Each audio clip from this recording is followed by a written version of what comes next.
안녕하세요. 여행작가TV입니다. 오늘 저희가 소개시켜드릴 곳은 어디죠? 바로 모레노 빙하입니다.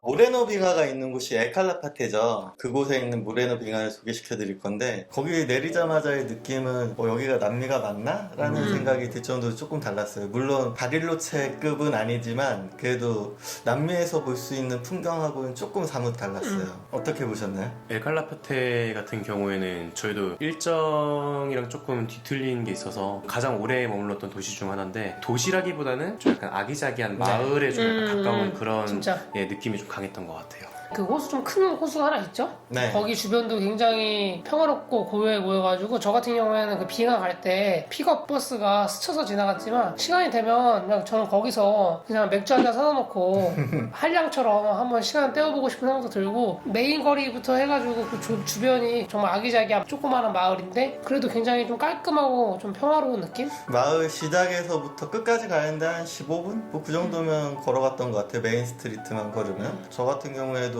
그 근처에 한 30분 정도 떨어져 있는 에어비앤비에 머물렀는데 가끔 이렇게 나가면 되게 좋았던 것 같아요. 산책 코스가 되게 네. 좋은 것 같아요. 정말 되게 안전하고 새벽에 나와도 다른 지역과는 조금 다른 느낌이었어요.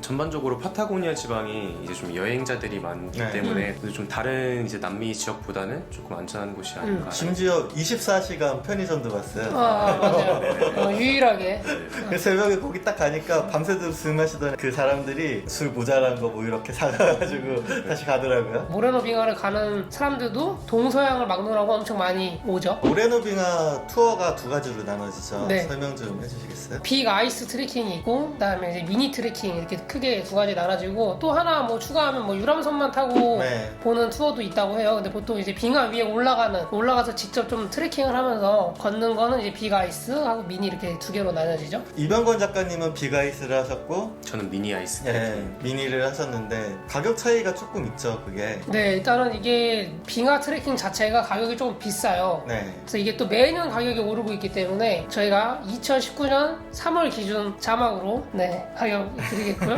네. 근데 이제 단 주의하실 점이 나이 제한이 있습니다. 이 조난 사고가 벌어지거나 이럴 가능성을 대비해서 나이 제한을 만들어 놓은 건지 모르겠는데요. 빅 아이스는 만 50세 이상 되시는 분들은 참여할 수 없고요. 그 미니 트레킹은 만 65세 이상 되시는 분은 참여할 수 없습니다. 사실 근데 제가 빅 아이스 해봤지만 이걸 왜 만 50세로 이렇게 막아놨을까 좀 의문점이 들었어요. 어쨌든 거기서 뭐 수십 년간 투어를 운영하면서 세워진 가이드 규칙이니까 나이가 제한되시는 분들은 좀 아쉽게도 미니 트레킹을 하셔야 됩니다. 네. 그래서 남미는 제가 만든 거 아닌데 한 살이라도 젊을 때 가야 되니까 그렇죠. 두 가지의 투어 프로그램이 있는데 일단 비가이스부터 들어볼까요? 비가이스는 전체적으로 어떻게 진행되죠? 그러니까 빙하 위를 걷는 시간은 3시간 남짓이에요. 근데 네. 그 전에 엘칼라파테에서 버스를 타고 모레노 빙하가 있는 쪽까지 가요. 네. 그래서 1시간 정도 그쵸 걸렸죠? 1시간 정도 가서 거기 이제 전망대 쪽에 처음에 세워줍니다. 그래서 전망대에서 그 호수 있는 쪽에서 모레노 빙하를 이제 관람하고 빙하 쪽으로 안쪽으로 들어가요. 네. 그 안쪽으로 들어가면 안전장비를 차고 아이젠 차는 장소가 따로 이렇게 돼 있습니다. 근데 미니 트레킹을 하시는 분들은 여기서 아이젠을 차세요. 그런데 빅 아이스를 하시는 분들은 거기서 이 안전벨트만 차고 다시 산길을 따라서 한 30분에서 40분 정도 산행을 합니다. 빙하 바로 옆에 붙어있는 산길을 따라서 올라가는데 그 풍경도 굉장히 좋아요. 오르막길이 살짝 있긴 한데 그 옆에 빙하를 바라보면서 걷는 풍경이 굉장히 좋고, 그 올라가면 산 중턱에 아이젠을 모아놓은 장소가 있어요, 따로. 네. 거기서 이제 그 가이드들이 사람 신발 사이즈에 맞게 아이젠을 다 맞춰줍니다. 그래서 그걸 들고 내려가가지고 아이젠을 착용을 시켜줘요. 그리고 포인트에서 이제 본격적으로 가이드가 이제 안전규칙 설명하고 코스 들어가는데, 이 빅 아이스는 특징이 정해진 코스가 없습니다. 그러니까 빅 아이스를 출발할 때 30명 정도가 같이 출발했는데, 그러니까 그 30명을 10명씩 나누거든요. 네. 10명씩 나눠가지고 팀마다 앞뒤로 한 명씩 붙어요. 그런데 이 가이드들이 같이 움직이는 게 아니라 그 빙하의 그 현장 컨디션을 보고 자기가 많은 경험으로써 자기가 길을 만들어서 갑니다. 10명씩 다 흩어져서 따로따로 걸어가지고 약간 좀 가이드의 재량, 역량이 좀 있어야 되는 거고요. 저 같은 경우에는 좀 운이 좋았는지 아니면 다른 팀도 다 그렇게 하는지 모르겠지만 밑에 이렇게 굴이 파져 있는 데가 있었어요. 네. 근데 거기를 가이드가 들어가더니 니네 들어와 봐라 이러는 거예요. 근데 거기가 되게 좁았었거든요. 그래가지고 다 같이는 못 들어가고 두세 명씩 들어갔다 나오고 해서 봤는데 정말 우리가 TV에서 아이슬란드 그 빙하 트레킹 하면 막 동굴 같은 데 들어가잖아요. 약간 그런 느낌을 조금이나마 느껴볼 수 있었던. 그리고 굉장히 인상 깊었던 거는 빙하 위를 걷잖아요. 네. 그런데 미니 아이스와 결정적인 차이는 미니는 가장자리 위주로만 걷고 내려오는 건데 빅 아이스는 어쨌든 간에 중심부까지 한번 들어갔다 다시 나오거든요. 근데 그 중심부로 가는 동안에 보면 빙하 위로 강처럼 물이 흐르는 구간이 있습니다. 그래서 아니 어떻게 빙하 위에 이렇게 물이 강처럼 흐르지? 이렇게 있는데 이게 수천 년 동안 반복된 거라고 하더라고요. 그 가이드 말에 따르면 빅 아이스는 점심을 자기가 따로 싸가야 돼요.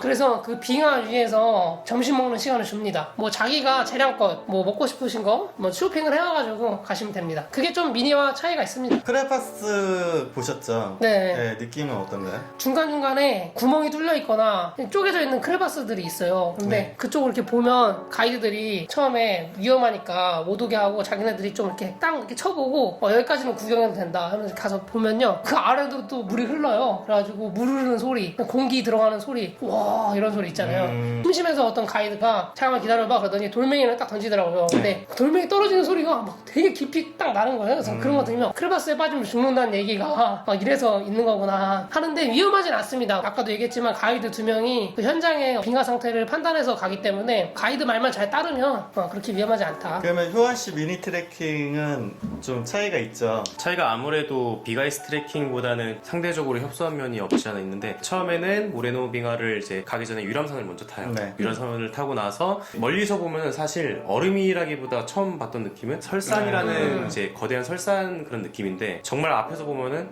정말 생각보다 너무 크고 자연에 정말 압도되는 그런 느낌을 받더라고요. 똑같이 저희는 뭐 이제 3-40분 정도 산행을 가는 게 아니라 잠깐 10분 정도 이제 우회해서 이제 올라갔다 거기서 아이젠을 차고 올라가죠. 올라가는데 이제 뭐 똑같이 말씀하셨던 것처럼 싱크홀이라든지 각종 이제 크레바스 네. 이런 것들을 이제 간접적으로 저희는 좀 경험을 하고요. 중간중간에 이제 그런 농담을 많이 하시더라고요. 가이드들이 이제 아무래도 남미는 지구 반대편이니까 한국을 빨리 가고 싶으면은 여기로 떨어지면은 이제 한국에 바로 가게 할 수 있을 거다. 이런 농담을 좀 하시기도 하더라고요. 그래서 이제 거기서 조금 느꼈던 거는 이제 아무래도 저희는 이제 보통 한 20, 30대 이제 좀 젊은 그런 남성층 같은 경우에는 조금 더 이제 빙하도 좀 밟아보고 싶고 거기서 장난도 네. 치고보고 싶고 그런 것들이 있는데 이제 그 가더들이 되게 정말 철저하게 이렇게 막더라고요. 네, 정말 따르지 막, 절대 네. 못하게 합니다. 네. 정말 막는데 그 크레바스와 싱크홀을 자세히 보면은 정말 그곳에 빠지면은 그 밑에서 이제 소리를 질러도 이제 소리가 위쪽으로 안 들린대요. 그렇기 때문에 정말 각별한 주의를 좀 이렇게 요하는 부분들도 맞아요. 있어요. 그 소리가 빨려 들어가는 느낌이 있습니다. 그 안으로. 네. 빅아이스 트레킹도 그렇고 미니 아이스 트레킹도 그렇고 좀 이거는 공통점인 것 같은데 끝나면 이제 밑에서 얼음을 쪼개가지고 위스키를 줘요. 예. 근데 이거 빅아이스와 미니와 차이가 있습니다. 그 미니는 그거 얼음 깨는 거 보여준다면서요. 거기 얼음 담아가지고 온다고 하잖아요. 네네. 근데 저희 약간 그걸 기대했거든요. 근데 네네. 스토리가 되잖아요. 그런데 빅아이스는 유람선을 타면 이미 세팅이 다 돼 있어요. 또 스몰 아이스 하면은 저 빙하 위에서 이 칵테일 준다고 하더라고요. 근데 우리 빅아이스는 끝나고 또 유람선 타고 또 가니까 유람선에서 이걸 이걸 줘요. Bueno chicos, ahora sí vamos a ir, fíjense que vamos a ir navegando. 하지만 되게 보람차고 좋네요. Navegar la 그리고 parte superior 이거 줘요 이거. a la parte de arriba puede hacerlo, 이게 ¿no? Tomarse un 열쇠고리인데 adentro, tomarlo en el 우리 exterior, 그 porque 아이젠, 그 빅아이스 할 때 차는 아이젠에 달린 그 열쇠고리 있습니다. 뿌듯? 이 얼음 냉장고에서 꺼내는 거 아니야? 약간 이런 그런 생각. 이게 눈으로 보여지는 게 없으니까. 근데 미니는 얘기 들어보니까 이제 막 깨가지고 깨는 거 보여주더라고요. 한다고 하더라고요. 그게 진짜 진기한 경험인 게 얼음을 깨가지고 위스키를 따서 마시는 거잖아요. 그쵸. 근데 그런 경험을 할 수 있는 데가 딱히 없어요. 그렇죠. 어쨌든 그게 빙하를 위스키에 넣어 먹는 거니까요. 네. 네. 위스키 맛은 기대했던 것보다는 좀 별로였던 것 같아요. 맞아요. 저도 정말 네, 조금 차이가 있었던 거는 아무래도 이제 한국에서는 경험할 수 없는 직접 빙하에서 떼온 그 얼음을 먹는다는 것 그게 좀 약간 다른 경험이었던 것 같아요. 지금 설명해 주신 게 빅아이스랑 미니 아이스인데 그거 외에도 아까 이병건 작가님이 말씀하신 것처럼 유람선을 타고 간다거나 아니면 전망대로 가는 투어도 따로 있죠. 비용이 약간 좀 무리가 있다라고 생각하시는 분들은 그렇게라도 모레노 빙하를 보고 오시는 게 좋을 것 같고요. 이왕 간 김에 우리가 이제 빙하 위에서 트레킹을 한다는 가는 거는 남극이나 북극을 가는 거 아니고서는 아이슬란드까지 가야지 할 수 있어요. 그런데 사실 아이슬란드는 너무 비용적으로 비싸잖아요. 그 여행 한다는 것 자체가. 네. 그리고 남미까지 와서 엘칼라파테에서 모레노비앙까지 왔는데 미니 트레킹도 안 한다? 난데 그거? 이거는 안고 없는 찐빵을 먹는 거랑 똑같습니다. 이거 무조건 난데, 해야 그거. 됩니다. 왜냐면 그 빙하 위를 밟는 것 자체가 엄청 느낌이 좋아요. 색다르고. 근데 물론 이제 그 아이젠이 우리가 한국에서 겨울 등산할 때 차는 그런 아이젠이 아니에요. 완전히 다르던데요? 완전히 그냥 이건 아이젠이 아니라 쇠꼬챙이를 발에 꽂고 가는 거거든요. 그래서 굉장히 무겁고 불편해요. 이게 신발에 맞게 이렇게 휘는 게 아니라 그냥 일자로 된 쇠꼬챙이를 신발에 올려놓고 가는 거니까 무게도 무게고 이 걷는 게 편하지가 않아요. 그래서 비가이스 같은 경우는 3시간 정도 걸으니까 좀 오래 걸으면 확실히 좀 피로감이 쫙 올라오거든요, 발에서. 그럼에도 불구하고 저랑 같이 비가이스 같이 했던 분이 옆에서 자기는 이 얼음 위를 걷는 것 자체만으로도 그냥 힐링이다, 너무 좋다, 이런 얘기를 저한테 계속 했었어요. 그래서 형 너무 좋은 것 같아요, 너무 좋은 것 같아요, 막 이렇게 계속 얘기했었거든요. 그래서 저도 빙하 트레킹이 남미에서 했던 경험 중에 굉장히 기억에 많이 남는,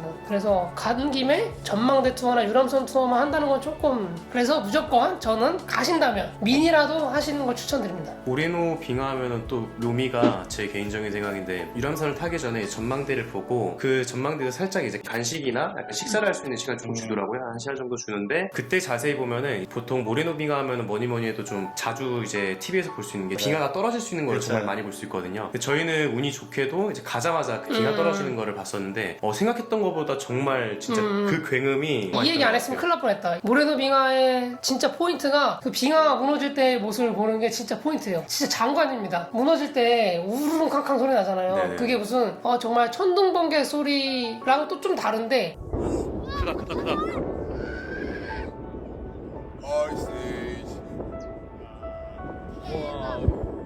빙하가 있는 계곡안이 막 쩌렁쩌렁 울릴 정도로 우르릉 캉캉 하면서 그 빙하가 쫙 무너지는데, 무너지고 나면 파도가 쫙 밀려오잖아요. 그것까지 정말 다녀오실 때 한번 모레노 빙하를 꼭 한번 보시는 걸 추천드리겠습니다. 에칼라파테에 대한 소개는 여기서 마치고요. 다음에 다른 영상으로 찾아뵙겠습니다. 감사합니다. 감사합니다.